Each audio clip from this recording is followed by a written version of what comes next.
আজি ষষ্ঠ দিনত ভৰি দিলে বাঘজানৰ ঘটনাই। ইয়াৰ পিছতো কিন্তু অইল কৰ্তৃপক্ষই নিৰ্গমন হোৱা গেছ বন্ধ কৰিবলৈ সক্ষম হোৱা নাই।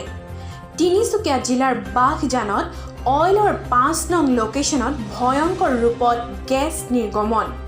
যোৱা ২৭ মে'ৰ পৰা অহৰহভাৱে নিৰ্গমন হোৱা গেছ আৰু তেল মিশ্ৰতাৰ ফলত প্ৰায় ২ কিলোমিটাৰ ব্যাসাৰ্ধৰ এলেকা বাৰুকৈ ক্ষতিগ্ৰস্ত হৈছে।